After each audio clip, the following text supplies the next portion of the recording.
So I'm Taylor and I was diagnosed with endometriosis at 18. So I was the first person in my school to start their periods and I didn't really have anyone else to compare it to. So when I went into secondary school, all of my friends, they were absolutely fine. They thought, oh, periods are easy, they're great, they're fine, nothing's wrong. And I was bleeding out every single time I was on my period. I was wearing 3 pairs of trousers, tights, and I was just in pain, really bad pain. I think I was about 12 when I first went, and I just remember them saying it's just a period, it's normal, everyone gets different levels of pain, so I just convinced myself that I was fine. And I remember I kept going back probably every few months just to say I'm really not comfortable, I really don't feel right, and every single time it would be the same thing, you're fine, everything's normal. And up until the age of probably 17 was when I first got offered a contraceptive pill, which I took, and it made no difference whatsoever. And then when I was 18, that's when I was first diagnosed, because I had a 16 centimetre abscess on my left ovary that exploded whilst I was at work. And I remember having this operation and waking up and finding out that I had endometriosis, which at the time I didn't know what it was or what it meant. And from then it's just been different doctors, different A&Es. I didn't really get any aftercare or didn't get explained what it meant or what I should do next. And I just went home and that was it. And I thought, oh, it's just endometriosis. It doesn't mean anything really. It's just a name. And then about 6 months after my first surgery, I collapsed again and was rushed in and had another surgery on another cyst. And again, came home and that was it. There was no discussion or you should do this or see this person. No, I had no idea what it was about. I had absolutely no idea. So I remember reading up on it and all the symptoms fit, but I just thought nobody's going to believe me. No, it's not easily diagnosed. Even though I'd had the diagnosis, I didn't feel like I was still being taken seriously with it. So at the age of 19, I was told that my fertility isn't going to be great because my left ovary isn't going to work, and I also don't have my left fallopian tube. And at that age, it's quite a big thing to deal with and try to think about.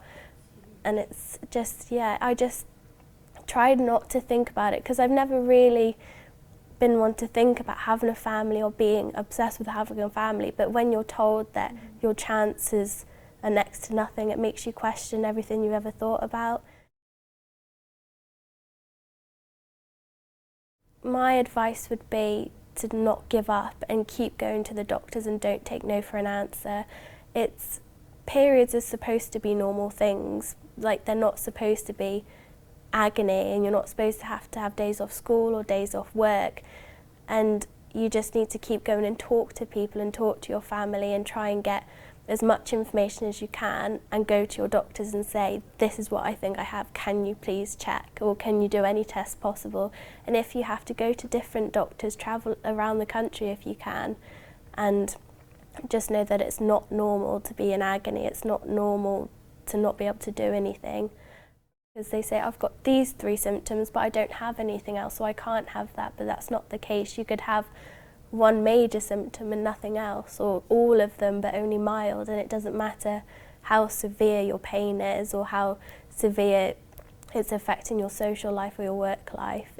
You need to get it checked and find out what it is.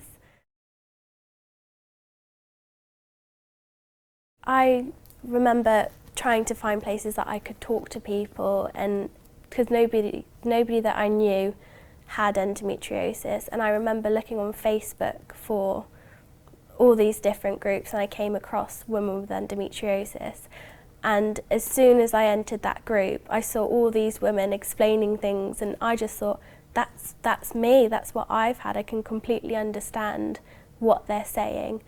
And every day there's posts up saying, oh, I've experienced this, or this might help with this sort of pain. And I think a support group like that is extremely important for young girls especially, to be able to speak to people that have the same condition that can help them, because sometimes people don't have their family members, they don't have friends to talk to, but with a support group like that filled with women with all the same problems that you have, you can talk to them about anything and get all the information you need and ask questions and have your questions answered by people who really understand you.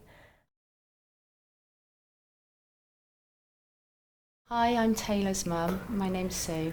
I'd just like to tell you how it's been from my perspective with Taylor's illness. I would say the most difficult part was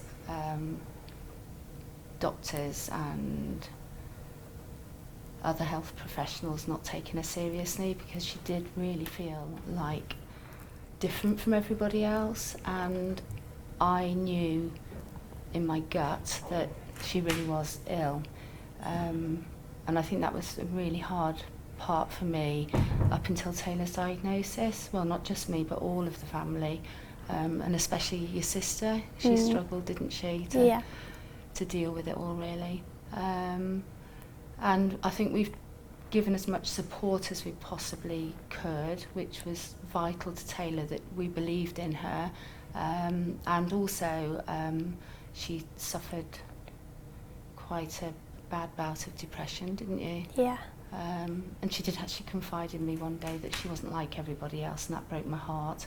But eventually we did get a diagnosis, and more importantly, Taylor is now with specialist care in Birmingham, which is where we are today, and she's at long last being seen by the right people, and they're going to be with her every step of the way, aren't they? Yeah. And that's a big relief to you, isn't it? Yeah. Well, and us. And actually, when we first came out of our first appointment at Birmingham, I remember clearly Taylor bursting into tears, because after all these years, you've got where you need to be. Because we know there's no cure, you know, but it needs to be managed, and people need to be managed well. Just being believed is the most important thing, I think. Taken seriously. And knowing that you've got a go-to place where you're not going to get messed around and you're not going to be sent home, and knowing that you're so ill that you can't cope.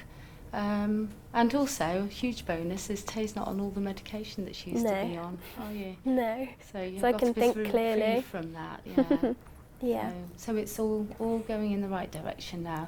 But I must say that I think this group has done wonders for Taylor's self-esteem, and more importantly, she knows she's not alone. Well, you never were you? Got me.